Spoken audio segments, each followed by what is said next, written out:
Alright. David Beauchemin, on fait un check-in pour avoir une bonne conversation sur les AI. Ça fait un bout qu'on s'est pas parlé dans le blanc des yeux. Fait que c'est ça le but aujourd'hui. Comment tu vas, dude? Ah ben toi? Ça va bien. Ça va bien, ça va vite. C'est tellement cliché de dire ça. Hein. Il y a tellement de monde qui me le dit ça. Ah, ça va vite. je, je trouverais ça quasiment contre-culture puis baller un peu de dire c'est quoi, ça va très C'est lentement. slow. Ouais. Tout est en contrôle. C'est quand même cool. Euh, Écoute, j'ai un paquet de points là, à couvrir avec toi. Fait que je me lance. On va directement dans le vif du sujet. Il y a plusieurs personnes qui, maintenant, utilisent le Generative AI, les LLM de ce monde, dans leur SaaS. C'est-à-dire qu'il y a une partie des fonctionnalités, ou des fois même, pour les plus nouveaux, un core de fonctionnalités qui est ouvert, qui est offert via des LLMs. Mhm. Euh, une chose qu'on a déjà parlé, toi et moi, dans un LinkedIn Live, mais on l'a jamais enregistré, c'est le pricing du AI. C'est-à-dire que pour une web app, un SaaS donné, souvent tu vas avoir un pricing récurrent, il va être comment dire, déterminé en fonction de la compétition, en fonction de ton feature set, en fonction de ta pénétration de marché, t'es-tu plus niché, plus broad, ton ICP, c'est-tu genre plus B2C, ça va être un tout petit prix, plus B2B Enterprise, ça va être un plus gros prix. Puis il y a tout un paquet de facteurs qui déterminent ton pricing. Mais chose certaine, c'est que tu as un certain contrôle sur tes ressources puis sur tes postes de dépenses, right? Fait que tu sais, tout ce qui est ton infra, de façon générale, tu es équipé pour ce que pas avoir une trop mauvaise surprise avec AWS. Tu sais combien tes SaaS à toi pour opérer te coûtent, tes salaires, etc., etc. Quand tu ajoutes le plugging d'un OpenAI API, mettons, dans ton SaaS, là, tu ouvres comme une boîte de Pandore parce que le modèle de pricing de cet outil-là est différent. Puis toi, tu dois calculer ça dans ton modèle de pricing. Fait que ma première question après cette intro, c'est comment est-ce que les OpenAI de ce monde vont pricer l'accès à leur service? Mais c'est beaucoup l'approche type serverless. Là. Tu payes au jeton, tu payes à l'utilisation. Fait que ça veut dire que si tu n'utilises pas le service, tu payes rien. Souvent, en fait, c'est au jeton qu'on appelle. Le jeton, c'est grosso modo une unité de mots. Genre, par exemple, L apostrophe serait une unité, M, ce serait un autre, etc. Les Euh, fameux tokens, là. Exactement. C'est ça qu'on appelle un token. Absolument, c'est au coût de 1000 tokens. Dans les environs de ça, j'ai commencé à voir d'autres modèles qui apparaissent qui sont plus au niveau du million de tokens. Donc, un OK. pricing qui est de plus en plus vers ça. Fait que ça veut dire que, par exemple, tu envoies une phrase qui a 1000 jetons, ben, ça te coûte finalement une unité qui va être, mettons, 6 cents, on va dire, par exemple, quelque chose comme ça. Hmm. Fait que ça veut dire que ton flux de coûts va vraiment être corrélé avec à quel point tes utilisateurs l'utilisent. Plus qu'ils Hmm. l'utilisent, plus que ça va te coûter cher. Mais s'ils l'utilisent pas, ben, tu payes rien aussi. Comparativement à dire, j'ai une ressource dédiée, où est-ce que j'ai, à quelque part dans le cloud, ce qui vit, peu importe la Ouais. forme que ça a, ben là, c'est que tu payes un flat price. Mais si tu as un pic de demande, ben, soit tu as un mécanisme qui te permet d'aller offloader cette charge-là ailleurs ou d'avoir d'autres instances qui partent ou trucs comme ça. Fait que c'est comme une stratégie. Donc, pour un prototype, super facile serverless. Tu te connectes dessus, tu payes, puis that's it. T'es rendu dans une approche parce que là, tu as vraiment plus une fonctionnalité qui devient de plus en plus mature. Ben, il y a des bonnes chances que ça vaut la peine d'aller vers quelque chose parce que là, tu fais une architecture cloud plus complexe, puis que là, tu veux optimiser tes coûts pour justement être le plus compétitif possible dans ton prix, puis aussi dans ta marge qui te reste à la fin. Mais Est-ce- vas-y. Ben ouais, ben est-ce que c'est possible? Parce que moi, personnellement, quand moi je renais un SaaS, il n'y avait pas accès à ces large language models-là, puis tout ça, fait que c'est un peu plus inconnu. Évidemment, comme end user, j'ai un peu d'expérience avec, mais comme implémenteur de, mettons, là, puis un dev user, j'en ai pas. Fait que, est-ce que c'est possible pour les développeurs ou les gens de produits d'un SaaS donné de dire, écoute, nous, on va avoir notre propre API key de OpenAI, par exemple. Mhm.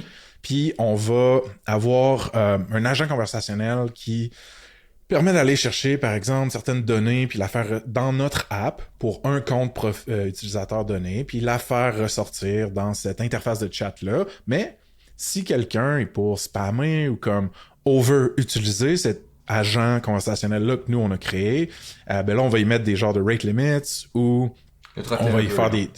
Ouais, y a-tu des barrières ou des ralentisseurs que les devs puis les gens de produits en SaaS devraient comprendre, mettons, par rapport à ça? Ben, on est vraiment dans des méthodes traditionnelles d'API. Là. Oui, tu vas vouloir Ouais. ce qu'on appelle le throttler, dire ben je fais un petit peu de latence volontaire sur tes requêtes, je prends un petit peu plus de temps pour te répondre ou l'envoyer, ou je te mets des rate limits, ou je te mets des trucs comme ça. Souvent, nous, la manière qu'on va plus l'approcher, ça va être de dire, OK, on va faire un prototype parce qu'on va le tester avec différents groupes d'utilisateurs, puis on va essayer de créer des hypothèses à partir de ce qu'on observe sur c'est quoi l'utilisation. Puis on va faire une règle du pouce un peu pour dire, ben, pour un MVP, voici à peu près ce que ça va coûter. Fait que si on dit, écoute, dans les pires scénarios qu'on a vus, c'est une distribution d'à peu près tant de messages qui est envoyé par utilisateur, on pense à aller chercher 5000 utilisateurs, ben, tu es capable de calculer à peu près c'est quoi le nombre de jetons, la taille, etc. Fait que, mettons, on dit qu'on arrive à 100$ US chez OpenAI, puis dire qu'on va piler 200$, mettons, pour un prototype. Fait que ça laisse une marge de valeur de près 50%. Ce qui est peut-être un peu tête, on pourrait dire aussi 300$ US, puis finalement, c'est essayer de se ramasser à faire en sorte que on sort assez de coûts au niveau qu'on charge au client pour compenser notre perte. Ou notre coût, puis après ça, tu vas avoir ton coût de développement, tu vas chercher ton ROI. Fait que, il y a beaucoup de choses que tu vas racheter dans ça. Si on est dans l'idée de prototype, MVP, puis qu'après ça, on va revoir le modèle dans le futur, puis dire, OK, 100$, je peux-tu le descendre à ce qui me coûte 50$, puis que ma fonctionnalité, pendant un certain moment, je la plafonne en termes de coût, puis j'offre juste de la nouvelle valeur. Ben, là, on est des fois dans d'autres questions d'optimisation pour faire ça. Je vais donner un exemple, mettons une fonctionnalité qu'actuellement on est en train de, avec un client finalement qui est en train de commercialiser, ben, le prix de départ, parce que la proposition de valeur permet d'aller chercher un prix comme ça, on parle de 1000$ par mois pour une fonctionnalité d'IA. Mais l'objectif, ce qu'on promet, c'est de dire on remplace un employé senior qu'on met dans les mains des juniors, ce qui fait en sorte que le prix est moins effrayant.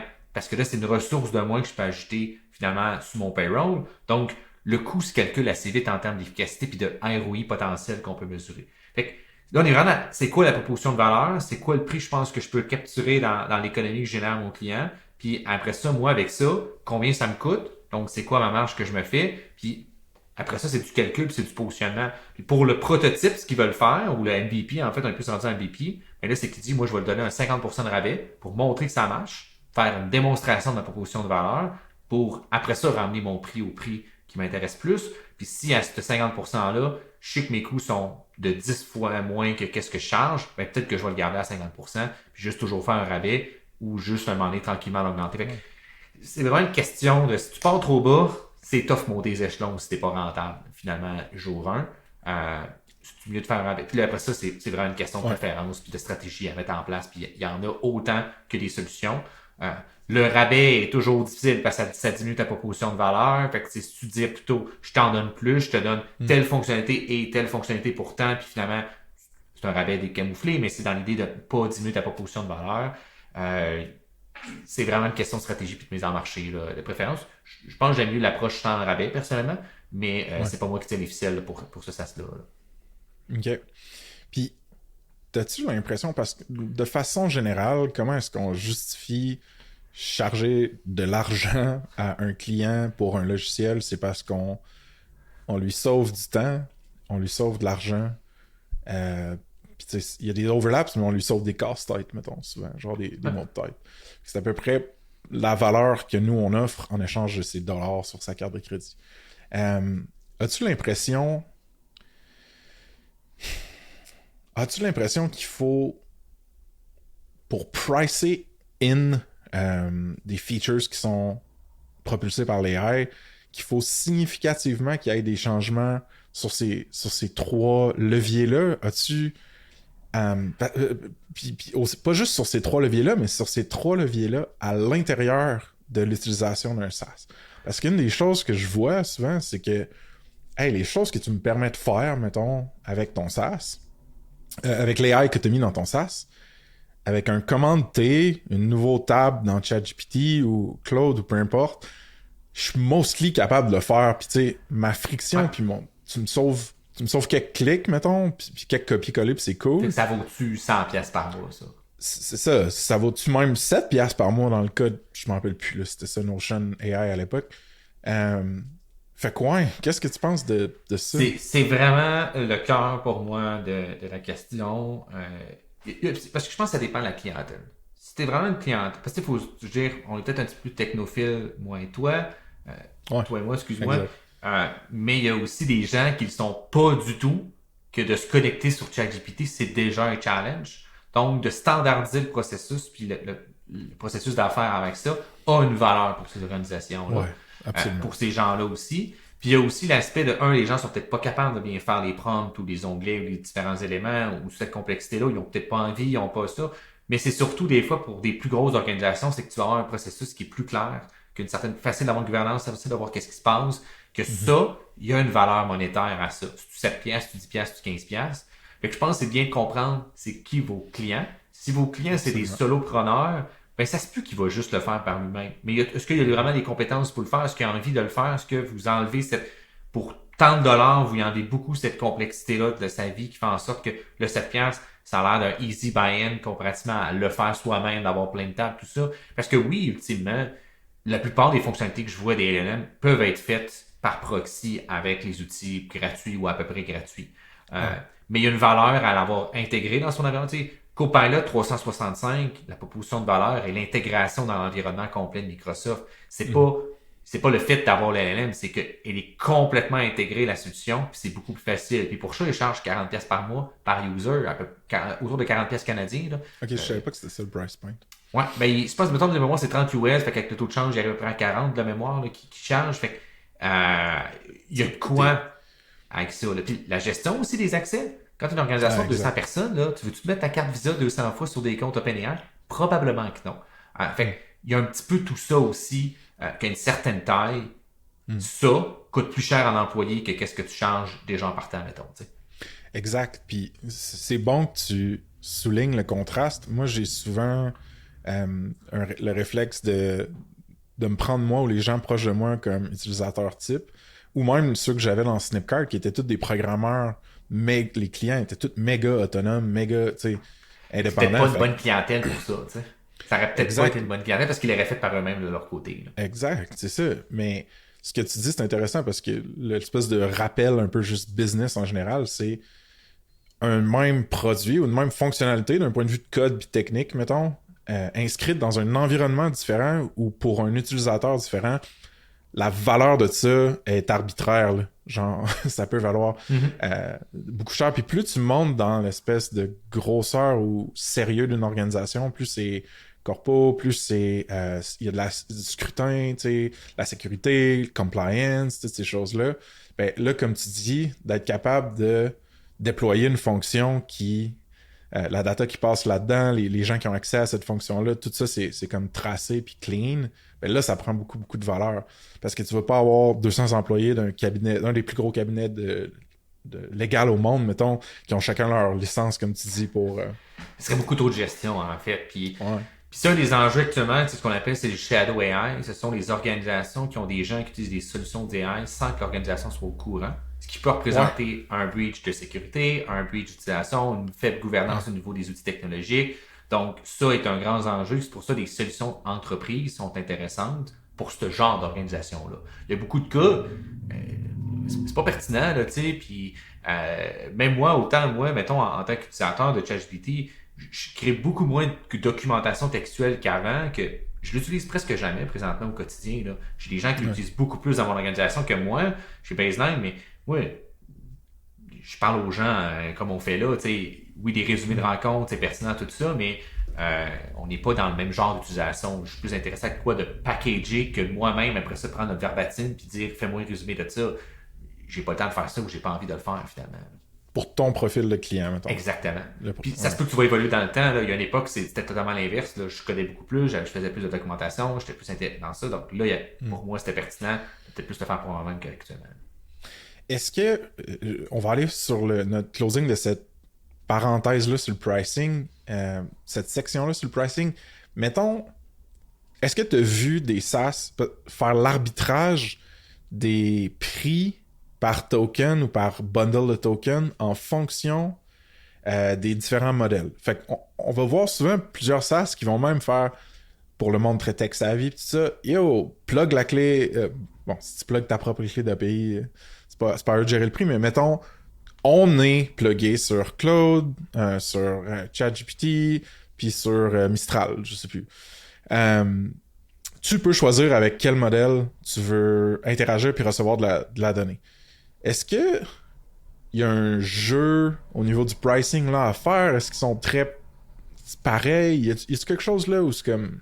Non. Il y a plusieurs approches que j'ai observées personnellement. Tu sais, je connais pas toutes les stratégies de ces organisations-là, mais tu sais, t'as l'approche de on charge le coût direct que ces services-là nous font, fait qu'on fait juste refiler indirectement la facture au client, donc Exact. on se fait pas de marge dessus. Et l'approche on se fait une marge dessus. Puis il y en a qui finalement disent qu'ils chargent à peu près le coût, mais eux vont chercher un rabais d'échelle finalement souvent avec des AWS et Azure de ce monde. Fait qu'il y a un Où est-ce que tu peux kickback. chercher des rabais de volume qui là ils vont chercher leur profit finalement, ou peu importe si tu un profit ou je sais pas quoi, peu importe des revenus là qui sont pertinents. T'en as d'autres qui vont hoster les autres mêmes, comme Assembly par exemple, host différents modèles, ils ont hosté GPT, Whisper, etc. Puis finalement ils te le vendent, puis ils essaient de faire compétition à ces gros joueurs, à ces plus gros joueurs là.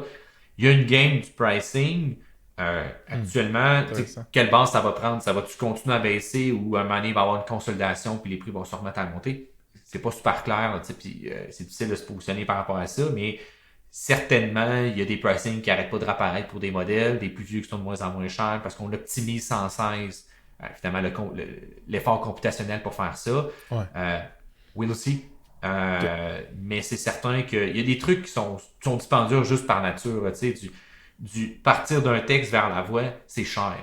C'est vraiment computationnellement difficile, donc c'est dispendieux. Okay.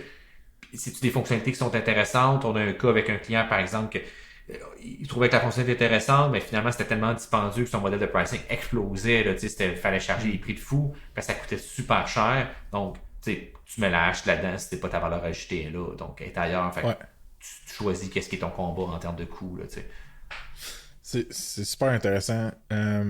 Fait que, pour résumer, I guess, la base économique de tout ça, c'est qu'on prend le pricing par tokens qui va venir en travaillant avec des API de Large Language Models, puis surtout à un minimum que tu sois du lousse dans tes revenus, que tu peux tanker ça, tu peux amortir ça, ou run une coupe de tests pour voir combien à peu près tu risques de dépenser avec une utilisation moyenne qui a été chiffrée en fonction de différents groupes tests, mettons groupe utilisateur test comme tu disais.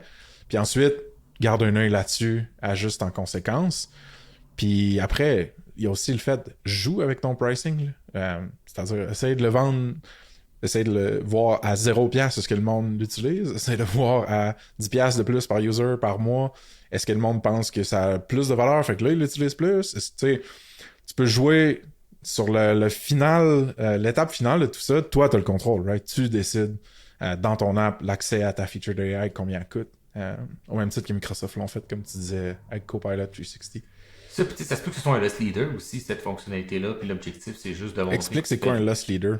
Tu es prêt à perdre de l'argent sur ça pour dire que tu vas chercher des nouveaux clients. Je vais donner un exemple. Par exemple, mettons, j'en ai déjà parlé, c'est un client qu'on a beaucoup parlé, Librairie Martin, qu'eux autres offrent une plateforme SaaS finalement pour la gestion des inventaires en librairie. Ben lui, l'IA, d'avoir IA dans son titre, c'est juste pour montrer que tu es tellement en avance par rapport à la compétition, qui eux sont vraiment pas là, que c'est une forme de loss leader pour aller chercher les clients potentiellement avec ça.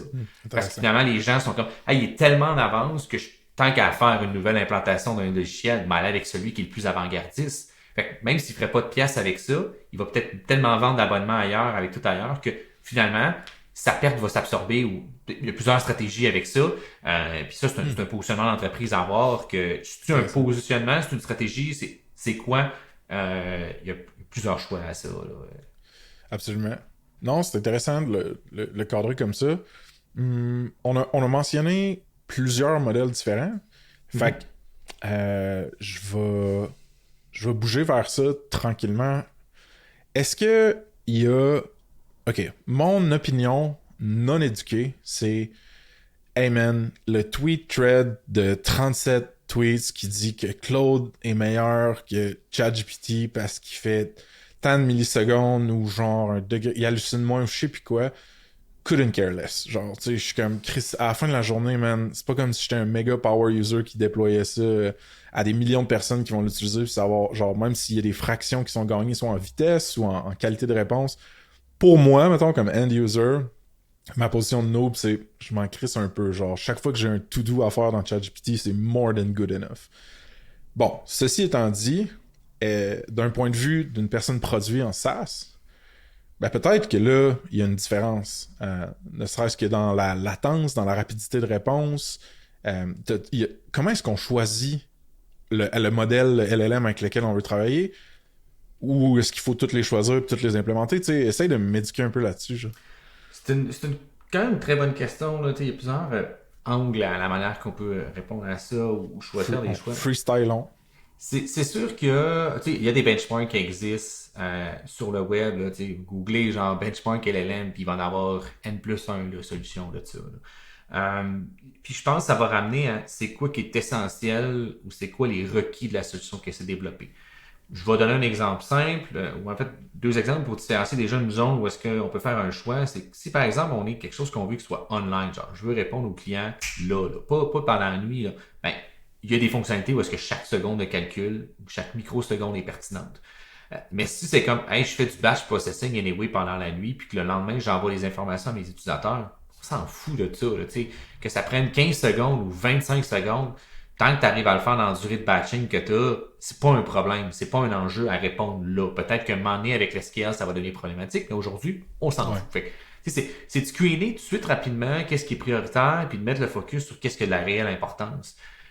C'est-tu d'avoir le moins d'hallucinations parce qu'on va dans telle application puis c'est pertinent? Parce que de plus en plus d'LM qui vont être spécialisés pour certains types de tâches. Par exemple, il y a des LM qui sont plus spécialisés pour l'extraction d'informations, d'autres sont plus pour la créativité, etc., etc. Donc là, en fonction du cas d'application, ça va nous permettre d'orienter nos choix à partir de là. Puis là, de faire ce recensement-là, toutes les LLM pour votre organisation, jour 1, pour un prototype, c'est peut-être beaucoup d'étapes. Il y a des benchmarks un peu partout. Ça serait de voir les benchmarks, de regarder un peu, gratter un peu à travers ça. Il y a aussi des particularités aussi au niveau de tout ce qui est la loi de la protection des données. En GDPR, loi 25, etc. Dépendez c'est quoi votre localité de votre SaaS. Ben, ça va aussi avoir une influence sur lequel vous pouvez prendre. T'sais, du serverless, si le serveur doit vraiment être au Canada, techniquement, PNAI, vous pouvez pas le prendre. Vous décidez de le faire pour un prototype, mais quand vous allez mettre en prod, ça fonctionnera pas.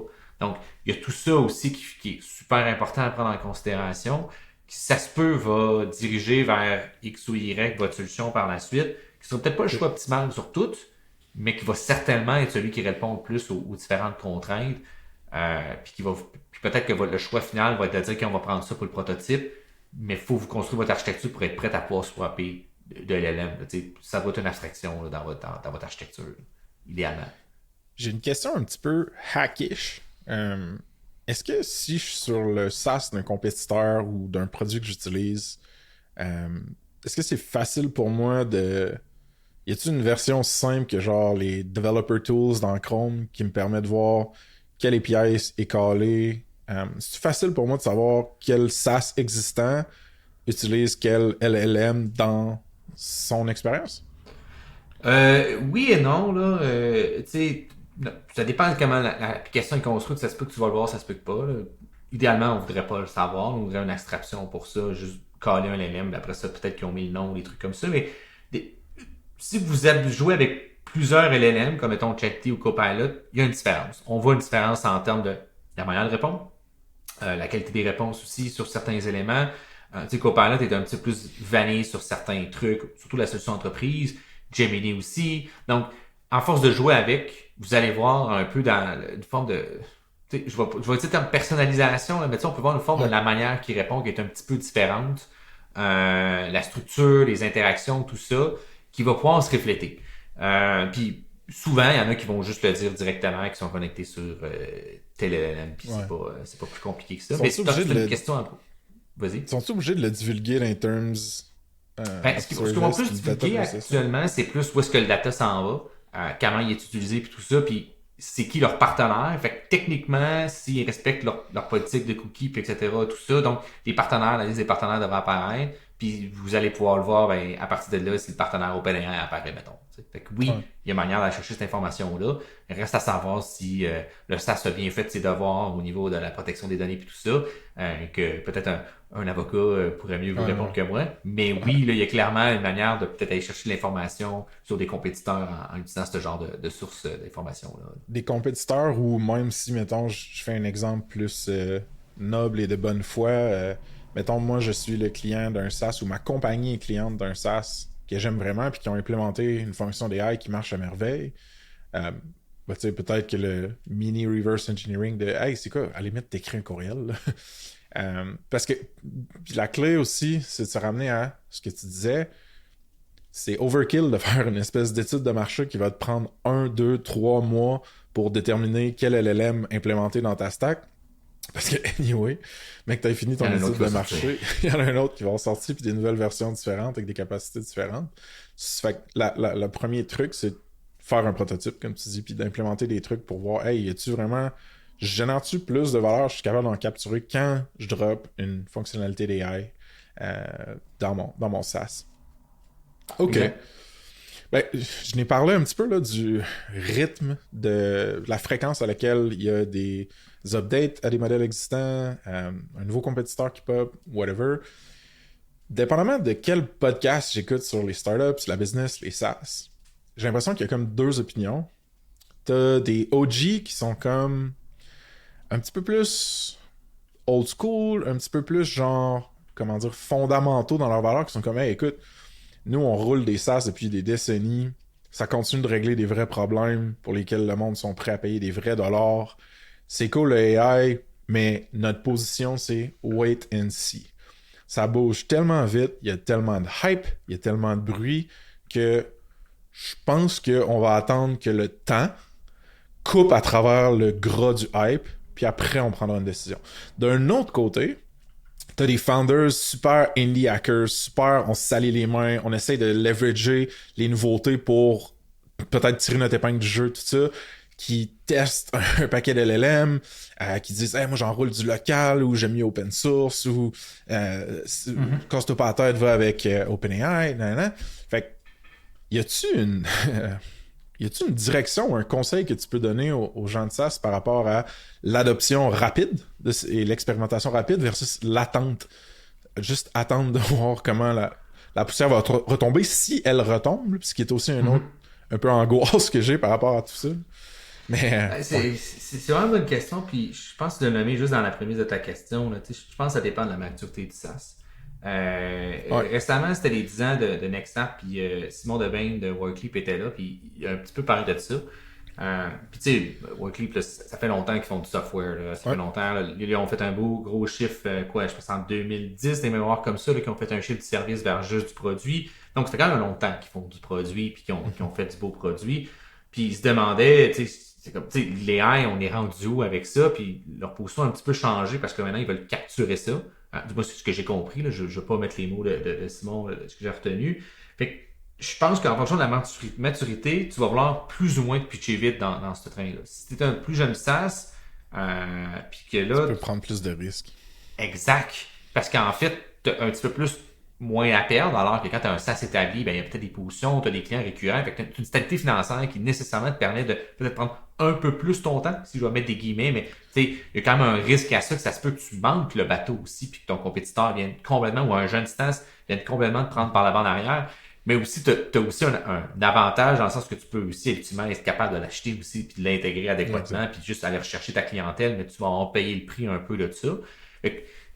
Bref, je pense que ça dépend vraiment de c'est quoi que tu veux capturer comme marché. Je pense qu'il y a beaucoup de SaaS là, de GenAI qui ont sorti à profusion là, récemment, qui essaient de capturer un marché qui, ultimement, je pense qu'on va assister à la restructuration de ça avec les plus gros joueurs qui vont vraiment réussir à avoir fait maturer une technologie puis répondre à un besoin des organisations. Est-ce que vous, c'est ça qu'on est là-dedans? On est dans quoi? Tu sais, moi, il y a des propositions de valeur que j'ai vues du GenAI que personnellement, je comprends pas qu'est-ce que ça apporte réellement. Je vois pas...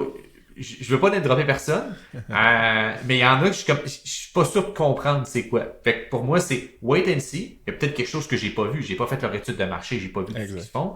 Je suis peut-être pas la clientèle cible, ce qui fait en sorte que quand je regarde ça, moi, je suis pas capable d'apprécier la valeur de ça. Mais je suis tout le temps une question de, c'est-tu vraiment un besoin? Ou c'est juste du techno-solutionniste pour moi est vraiment une question. Puis je pense que c'est un peu le modèle de la Silicon Valley. On part d'une solution, puis on descend pour trouver des besoins. Puis tu peux plutôt faire l'inverse, partir de besoins, puis monter une solution. Puis là, je pense que ça va driver un peu la manière que tu vas développer, puis comment tu vas approcher aussi l'intégration de ces fonctionnalités-là. C'est sûr que c'est ton core business, des fonctionnalités qui se basent sur le Gen AI. Tu vas vouloir toujours aller chercher le meilleur modèle. Mais si t'es plutôt un nice feature qui ajoute la nouvelle valeur, t'es peut-être pas obligé de te pitcher vers à chaque solution qui apparaisse. Tu peux peut-être juste vraiment crafter de quoi qui répond bien aux besoins de ton utilisateur, avoir moins de fonctionnalités, mais qui répondent mieux puis qui répondent bien à tes utilisateurs. Exact. Build up là-dessus, plutôt que juste dire je m'en vais chercher tout le monde, chez quoi je génère des revenus de plus, mais en bout de ligne, à quel point ils vont rester avec moi, puis je vais juste me faire manger. Toutes ces questions-là sont très légitimes. Là. Puis je comprends l'angoisse des gens qui se positionnent là-dessus, là, puis qui voient ça arriver, puis sont comme je suis en train de manquer un bateau. Là. Ok, je pense que j'ai beaucoup de réflexions par rapport à ça qui sont encore confuses, juste pas claires. Puis je pense une des leçons, mettons, dans cet âge technologique-là, c'est aussi d'être capable de vivre dans l'incertitude, puis une partie de confusion. C'est quelque chose c'est pas quelque chose qui vient naturellement pour moi, mettons, avec mon profil psychologique, mais j'y travaille, puis de pas d'avoir une twist quand même positive, de genre ben tu sais, c'est des opportunités. Le changement, ça reste des opportunités, puis c'est pas vrai qu'il y a des décisions de produits ou de compagnies qui se font aujourd'hui sur un modèle qui sont existentielles. Si tu le fais pas là, aujourd'hui, maintenant, tout va mourir, tes compétiteurs vont tout te tuer. Toutes ces choses-là sont en mouvance. Oui, c'est rapide, mais il y a une certaine latence. Puis t'as bien dit, je pense, plus t'es assis sur des acquis, sur des ressources, sur une réputation, une brand, plus t'as de la latitude, puis tu peux voir venir, prendre des décisions. Fait que ça va être intéressant de voir comment ça évolue. Je pense aussi que l'exemple extrême de un paquet de SaaS ou de même d'app mobiles qui sont genre Gen AI first, c'est mettons tous les générateurs de portraits. Le marché n'a pas besoin de 50 millions de SaaS. Ça va tout se structurer. Là.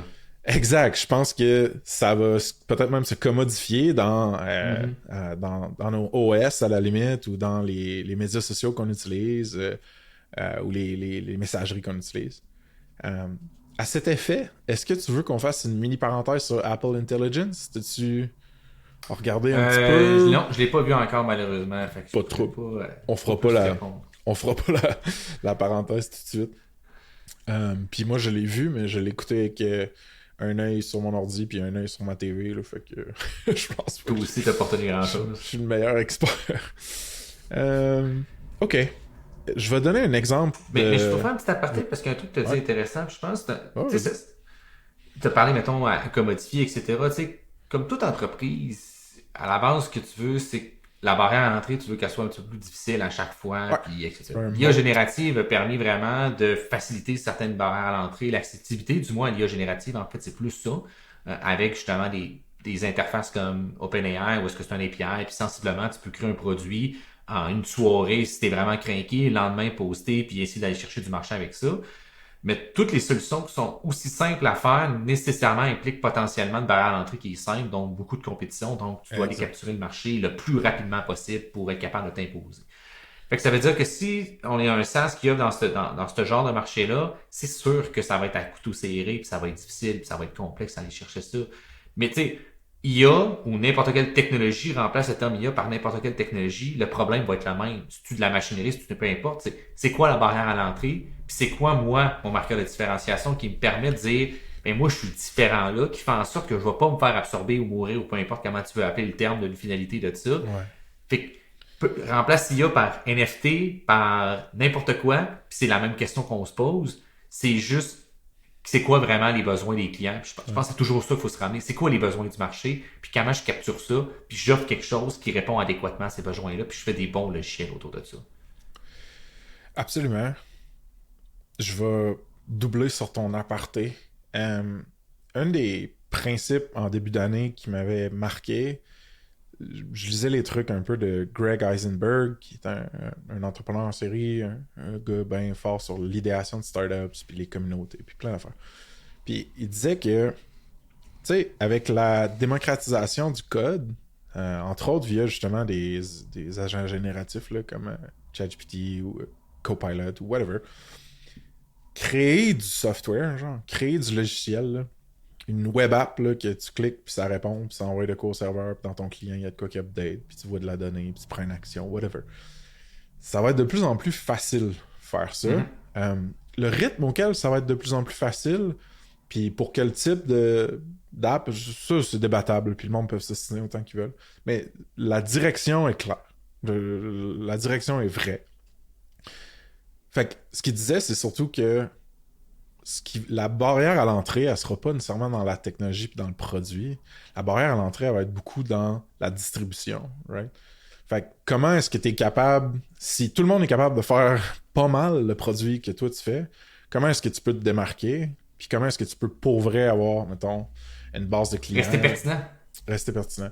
Fait que souvent, c'est via une audience, via une marque de commerce, une marque forte, via une réputation, un réseau, tout ça. Fait que créer une audience, avec tout le bruit qu'il y a en ce moment, c'est super tough. La barre, genre, pour créer une audience, mettons, assez volumineuse ou assez nichée pour la monétiser carrément, cette audience-là, ça, c'est tough.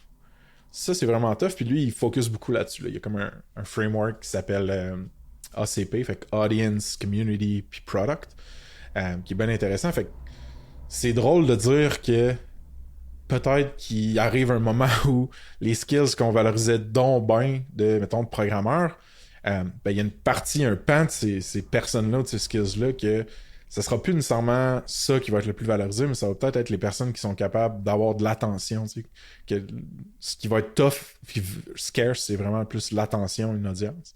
Fait que je pense beaucoup à ces choses-là. Évidemment que les programmeurs s'en vont nulle part, là. On s'entend que toutes les grosses infras, tous les gros produits, tous les trucs plus enterprise, il va tout le temps falloir que ça soit sa coche, là, avec de l'expertise profonde, mais ouais. Qu'est-ce que t'en penses de tout ça? C'est vraiment bon, puis il y a deux choses que je pense ça va être... Tu sais, on est rendu dans un art qui a tellement d'informations que tu peux plus être tout seul. En fait, je ne crois pas qu'en général, tu peux être tout seul sur un projet, puis c'est du multidisciplinaire. Puis je pense que ça fait quand même un moment, en tout cas du moins moi j'ai ce discours-là, ou que j'entends ce discours-là aussi, c'est qu'un bon développeur, c'est pas quelqu'un qui est tout seul dans son salon puis qui tape sur son clavier. C'est quelqu'un qui est capable de comprendre les besoins, de travailler en équipe, collaborer avec d'autres gens, aller chercher ça, donc la partie soft skills qu'on appelle traditionnellement. Pour moi, c'est comme ça qu'on va vraiment créer une démarcation des équipes qui sont vraiment collaboratives, qui vont avoir différents rôles qui vont s'impliquer, puis qui vont arriver à avoir une productivité pour bien comprendre qu'est-ce qu'on va chercher. Parce que c'est vrai qu'à quelque part, écrire du code, maintenant, c'est plus la majorité du travail qui est fait. C'est d'échanger, parler de problèmes, comment on va trouver une solution, designer la solution, comprendre c'est quoi les besoins du client, etc., tout ça. Puis tu sais, en termes de communauté, je pense que ça se passe, c'est le meilleur exemple de ça. Là. Je sais pas à quel point tu vas embarquer dans ça, mais on peut. Là, un an, on aurait posé la question, à peu près quoi, un an et demi, là, on s'aurait posé la question de hey, Frank, t'aurais-tu pensé que ça aurait été ça? Je pense pas que ta réponse aurait été aujourd'hui d'être capable d'atteindre ça. Puis il y a beaucoup d'exemples de communautés, d'autres podcasts québécois là, qu'on parlait un petit peu en intro avant ça, là, avant d'enregistrer, sous par exemple Mike Ward, là, c'est une business, là. C'est une business multimillionnaire. Puis t'as les Denis Drolet qu'ils vivent purement de la communauté, que leur podcast n'est pas diffusé sur YouTube publiquement, à part 2 épisodes qui étaient le concept qu'ils présentent. Puis ils vivent que de ça présentement. Donc, il y a une manière d'aller monétiser des choses. C'est vraiment, c'est quoi que t'offres, comment tu l'offres, puis à quel point tu es capable de diffuser ton message. Puis, exact. etc. Mais pour ramener ça au SaaS et au AI, c'est que si tu as une audience un peu plus publique qui te suit sur les gros médias, whatever, là, après une communauté un peu plus privée, là, fait, qui est sur un Slack ou infolettre ou quelque chose de plus intime, ben ces gens-là vont t'éduquer sur les besoins qu'ils ont, les problèmes qu'ils ont, tu sais, ça revient aux soft skills, puis construire quelque chose pour eux grâce à l'AI, puis que ce soit un SaaS ou pas, va être bien plus dérisqué parce que tu vas avoir une proximité avec ces gens-là, une relation de confiance, ils vont te dire ce qu'ils ont besoin, tu vas pouvoir itérer avec eux, puis vendre un produit à une partie d'un... C'est comme si tu avais déjà l'intention de pan-là, cette niche-là. Fait que je recommande vraiment au monde d'aller voir justement ce que Greg Eisenberg fait. Puis avec Ça se passe, ça a toujours été une partie de l'intuition, mettons. Mais ma confiance que je pourrais monétiser juste la partie médiatique de la chose, un peu... Ça, je savais pas. Là. Ça, j'étais pas sûr. Mais je savais que si, mettons, je crée un SaaS pour des SaaS, ou que je rachète un SaaS qui est utile pour d'autres SaaS, ou que je vais investir dans des SaaS, ben là, ces produits-là que je vais vendre, ben, j'ai déjà la communauté pour les distribuer. Fait que, oui, absolument. Ouais, c'est un différent type de moat. Pas mal ça. Ouais, mais tu sais, je pense qu'il y a une valeur à développer des produits avec ses clients. Là. Tu sais, le mindset peut être différent. Moi, je pense Tu qu'il le y a un fais, intérêt toi, avec ça. avec Baseline? Ben, nous, tu sais, Des moi, je fois. parle à beaucoup de gens pour comprendre c'est quoi les besoins, c'est quoi les services qui sont recherchés, puis tu sais, on est à l'écoute parce qu'on est là pour ça, là, tu sais, puis quand on développe des solutions, nous, le plus souvent, on essaie de développer avec les end-users le plus rapidement possible dans le prototype, là. C'est Ben, genre, c'est au ça que bout je veux d'un mois, dire. on essaie que ce soit dans les mains des gens, puis que les gens puissent nous donner le feedback, puis que nous, on puisse faire comme, OK, ça, on pensait que c'était ça, mais clairement, c'est pas ça que les gens veulent, c'est plus ça, ou c'est ça, ou c'était l'ajustement, ou on est dans la bonne direction, on n'est pas dans la bonne direction, puis pour ça, ben, faut des groupes tests. Fait qu'il faut, idéalement, Peut-être un réseau ou une communauté ou une base de clients idéalement. existants. Ou que le founder soit aussi la personne qui comprend parce qu'elle est sur le marché, elle a l'expérience. Tu sais, les founders techniques, les founders experts d'un domaine. Ouais. Fait que si tu as une expertise du domaine, clairement, tu peux assesser un peu les besoins. Après ça, c'est de voir à quel point tu es rendu Ouais. déphasé avec les besoins réels. Mais ça, c'est certainement aussi un bon point de départ. Là, tu sais. Un ancien enseignant qui fait une solution d'enseignement, un C qui fait ça, ou Des etc. dog food. Là, exactement, dog foodé. Ouais. J'ai j'ai une anecdote qui amène des questions. Donc, je te raconte l'anecdote, je te pose une question. L'anecdote est la suivante. Il y a un gars qui s'appelle Félix Simard que j'ai rencontré dans un event Ça se passe à Montréal. Je pense qu'il va être super à l'aise que je le name drop. Lui, c'est un co-founder de Dime Dove. Fait que les gens pourront aller voir c'est quoi Dime Dove. Là. Je veux pas faire un mauvais pitch. Là. Grosso modo, je vais essayer de mon mieux. Grosso modo, avoir accès à des planificateurs financiers, à de l'information puis de l'expertise pour prendre des décisions financières vraiment bonnes, puis même les benchmarker à la limite versus d'autres, c'est pas nécessairement donné à tous. Ça peut être intimidant, souvent c'est genre t'as des références, là, tu te rampes, là, c'est genre un planif de ta tante qui t'aide, puis tout ça.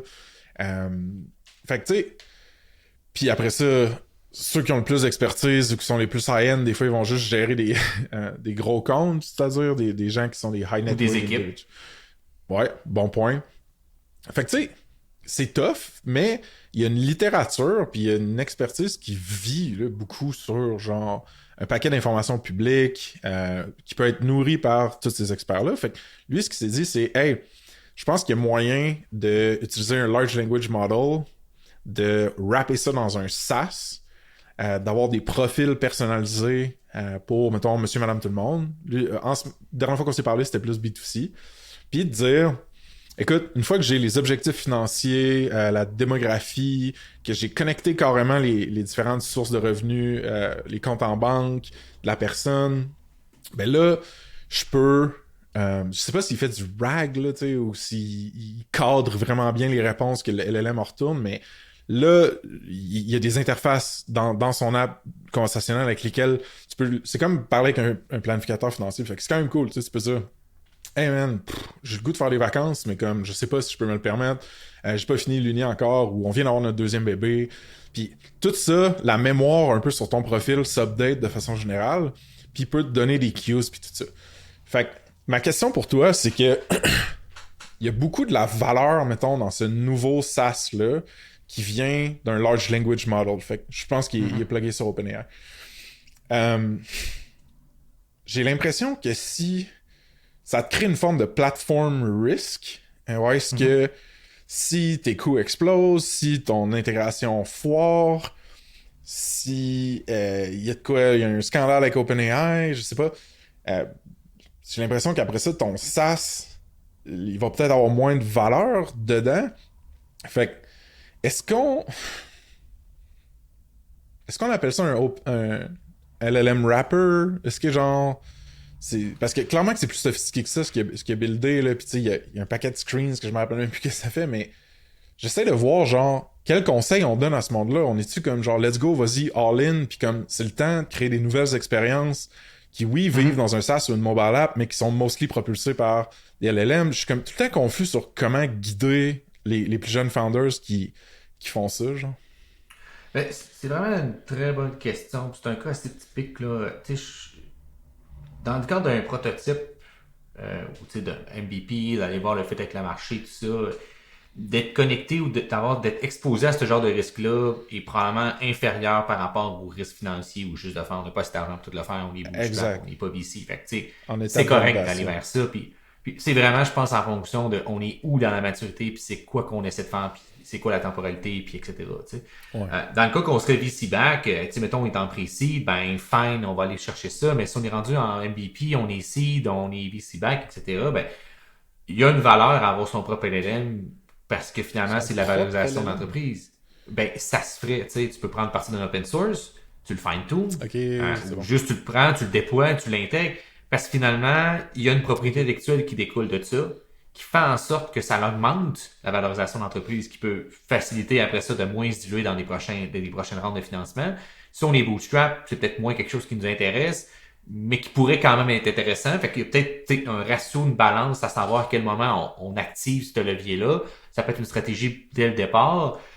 Ça dépend vraiment de c'est quoi la stratégie. Tu sais, même l'exit story aussi, là, c'est quoi l'exit strategy? Je veux dire, excusez-moi, c'est quoi, c'est-tu de dire on le vend? Fait que là, oui, on va avoir un maximum de pays, puis on va être certain que ça respecte tout ça, puis comme on va chercher le plus possible de valo pour aller chercher le plus de gains possible. Ouais. Puis après ça, dans les enjeux que tu parles là, qu'on pourrait parler, ben, tu sais, la confidentialité des données. Si les gens donnent leur NAS, tu veux pas envoyer le NAS, c'est OpenAI.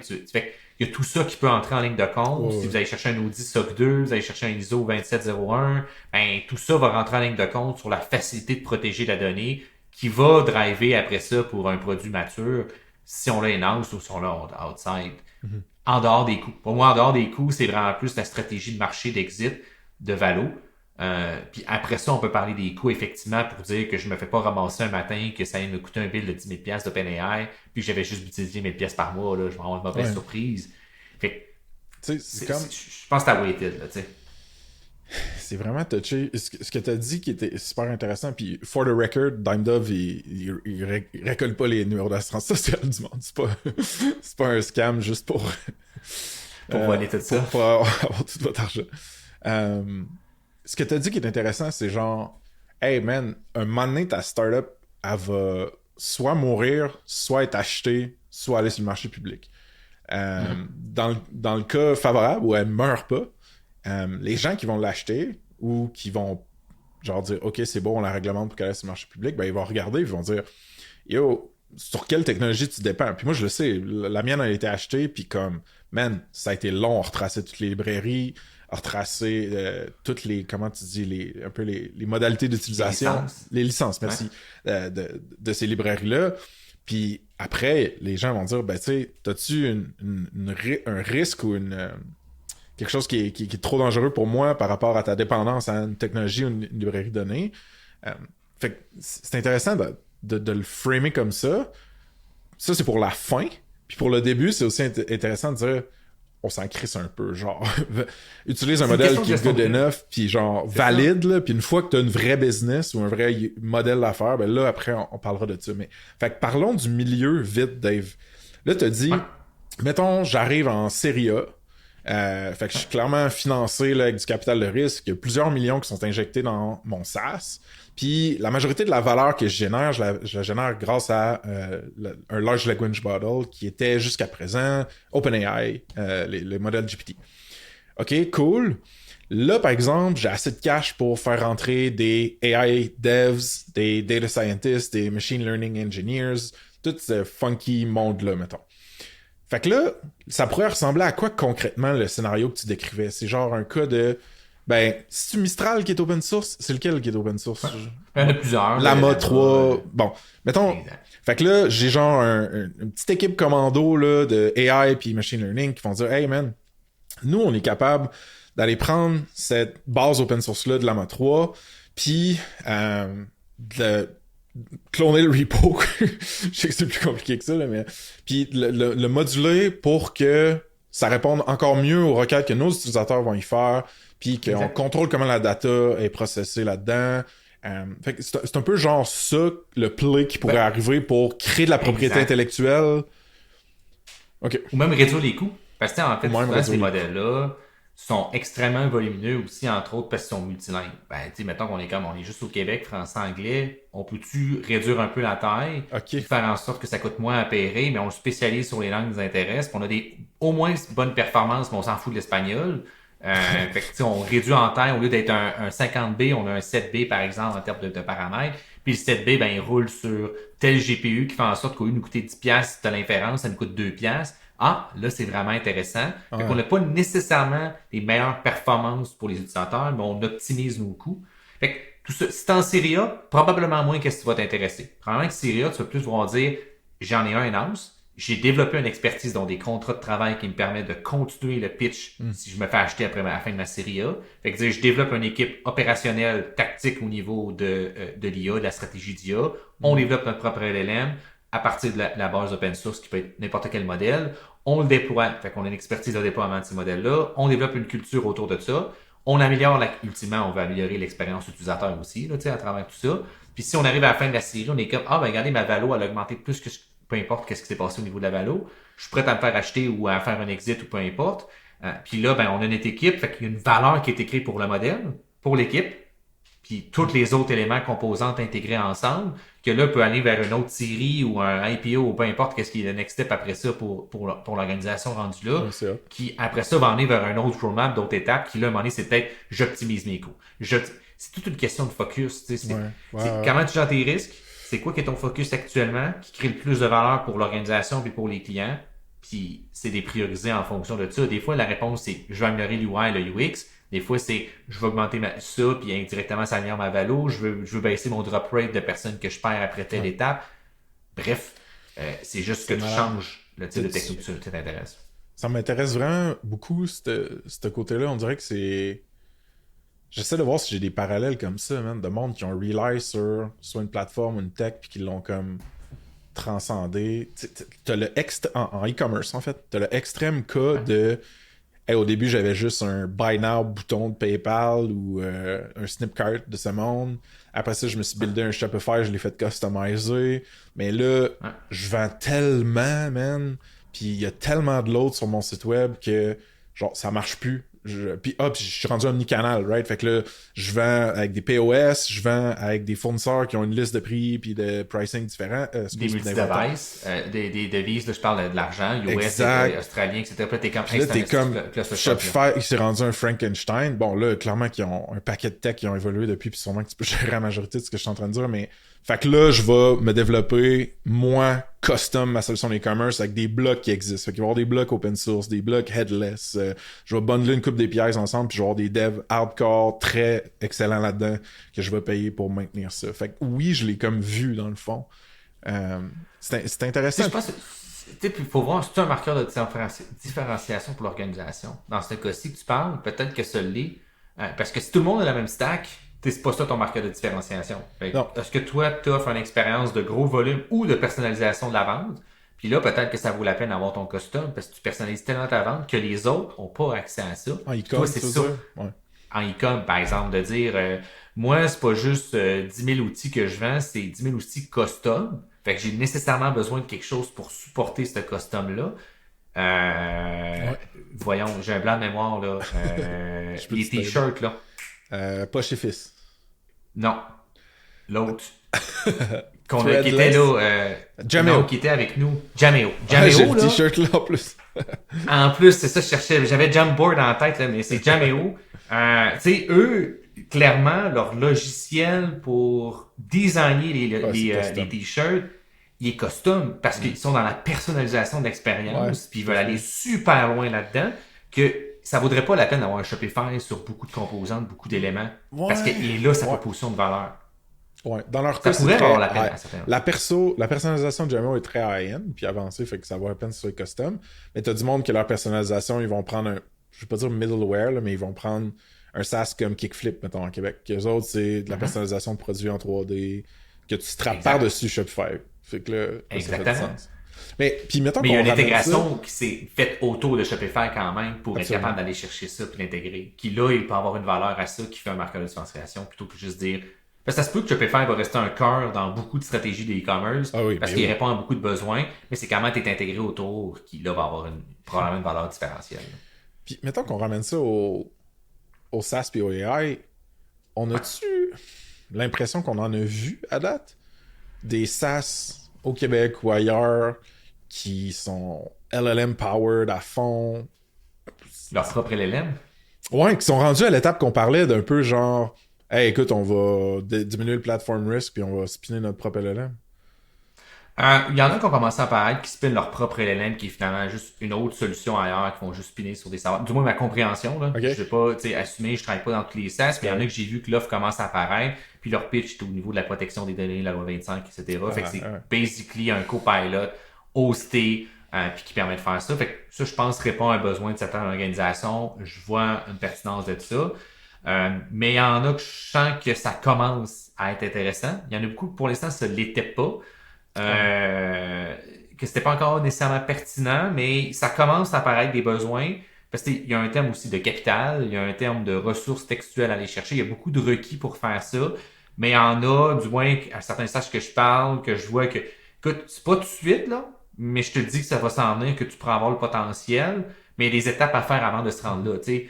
C'est comme dire, je pars en vélo puis je m'achète une Ferrari le lendemain, ça vaut-tu la peine? Peut-être, mais peut-être que ça se peut que tu pourrais commencer par une BM, ça va déjà en masse répondre à ton besoin, tes clients vont être bien contents, puis après ça, on ira passer un peu en N de sportif, tu sais.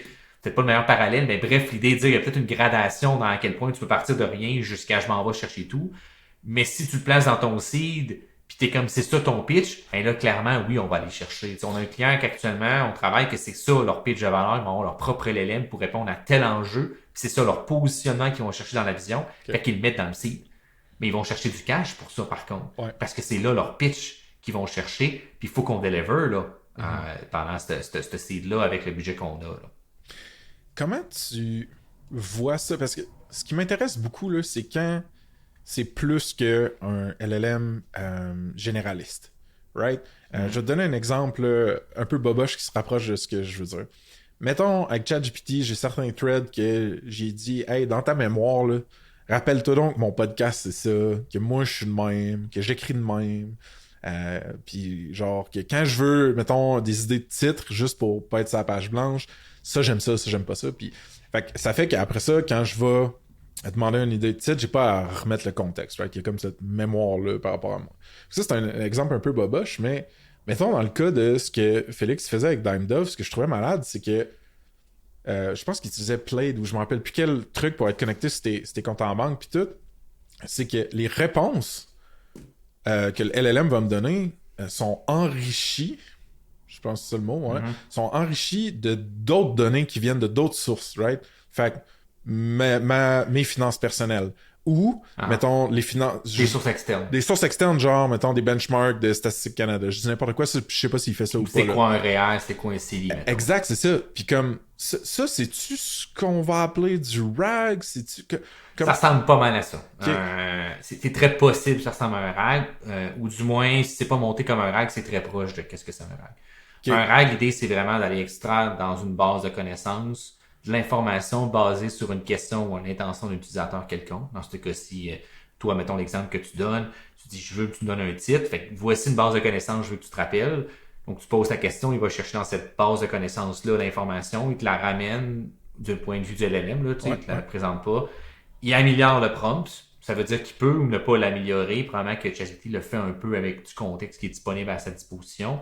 Puis, dans ce moment-là, tu pourrais intégrer d'autres documents comme, je sais pas, c'est quoi le nouveau site web, c'est quoi le rendering, etc. Feeder ça, avoir ce prompt-là qui est vraiment augmenté, c'est la partie augmented, puis generation, c'est la réponse qui va être retournée après ça. Tu pourrais avoir encore de la validation, bref, des étapes de plus que tu peux faire, mais c'est ça. T'as-tu, ce qui serait malade là, puis peut-être qu'on le mettra dans le case study sur lequel on travaille ensemble, mais genre, ce serait d'avoir une représentation graphique de comment la data est retrieved, mais aussi comment la réponse est augmentée, générée, tu sais, les différentes steps qu'il y a avec quand tu utilises un RAG dans un LLM, je pense que ça aiderait le monde à comprendre, incluant moi. C'est très cool, man.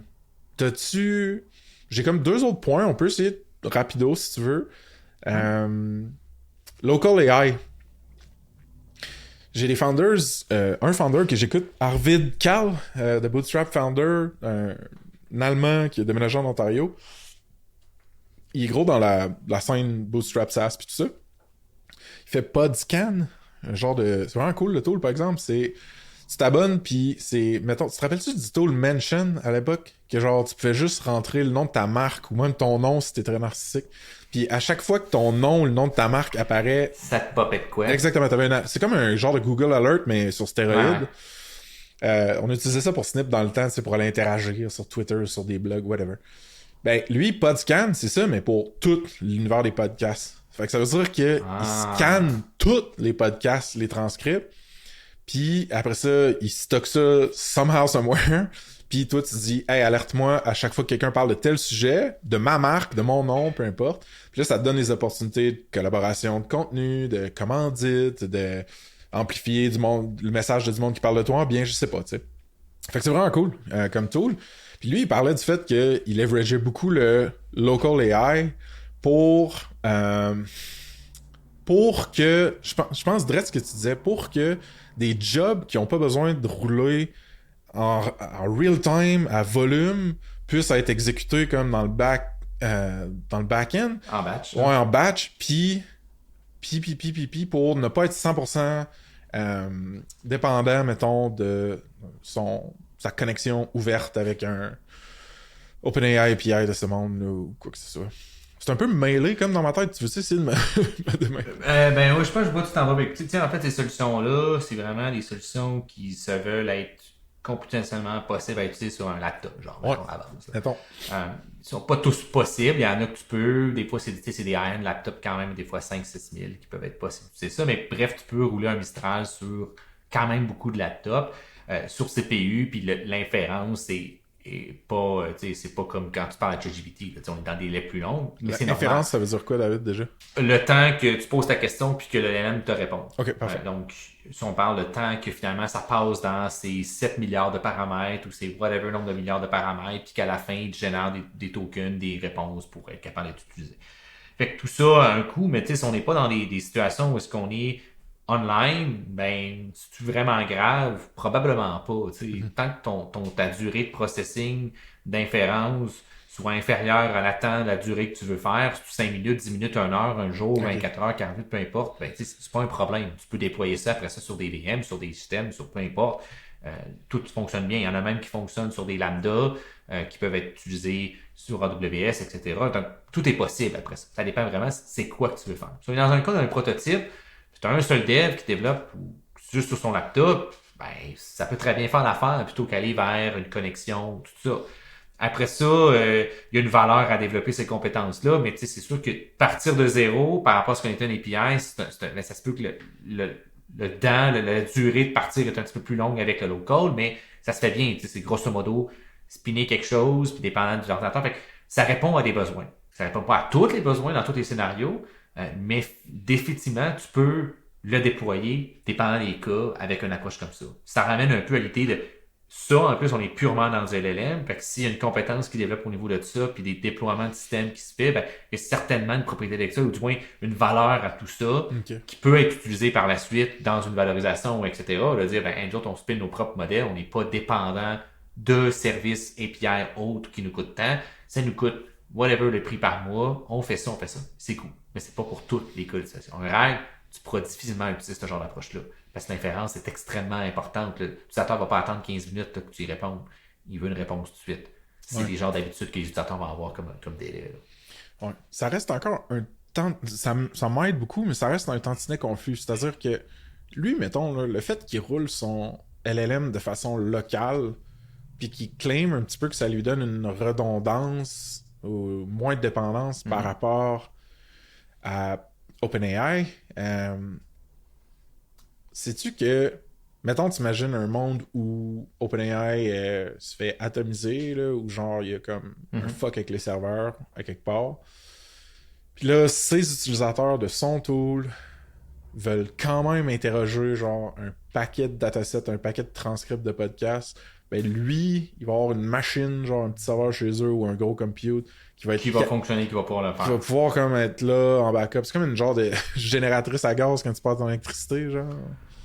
Exact. Puis en fait, c'est surtout, c'est qu'effectivement, si mettons, on donne un scénario, Oppenheimer meurt demain, c'est pour X raison, puis que lui a son local qui déploie ses propres modèles, ben, lui, ça va encore fonctionner.